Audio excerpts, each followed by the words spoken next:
Hello, my name is Faith, and welcome to day 13 of our Daniel Fast devotions.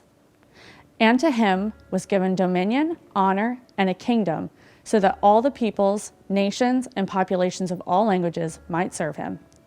His dominion is an everlasting dominion which will not pass away, and his kingdom is one which will not be destroyed. Daniel 7:14. Who is the Lord of your life? You may have heard this question before. It's often asked in church services, followed by the opportunity to pray and commit your life to Christ. But this is a good question to ask yourself daily, not just once in a lifetime. Romans 10:9 says that if you confess Jesus as your Lord and believe in your heart that God raised him from the dead, you will be saved. Salvation is a free gift we received by grace because we have a revelation of who Jesus is and what he has done for us.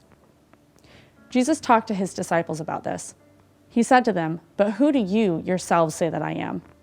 Simon Peter answered, "You are the Christ, the Son of the living God."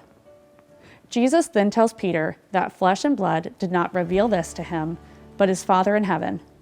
He changes his name from Simon to Peter, which means stone, and says he will build his church upon that rock, and the gates of hell will not overpower it.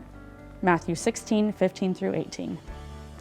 Peter wasn't chosen because of his leadership skills and personal accomplishments, but because of his understanding of who Jesus was.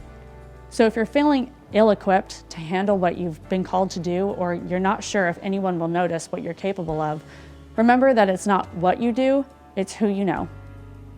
In chapter 7, Daniel has a powerful revelation of the Ancient of Days and the Son of Man, a scene where the Son is presented to the Father and given everlasting dominion. The first 6 chapters of the book of Daniel are a chronological telling of events in his life, but the story changes direction in chapter 7 as Daniel goes back to recount visions, dreams, and prophetic encounters he had over the years. Daniel was alarmed by his vision, just like we are when we hear about current events. Turmoil and division surround us, and it's a very unsettling time. The Bible talks about wars and rumors of wars, and we certainly have these threats in our day, but God is good to show us his promise for the future. Jesus is Lord of an everlasting kingdom, and the day will come when everyone will serve him. In the meantime, we can continue to pray every day for a revelation of who Jesus is and be reminded that he is more than enough to sustain us.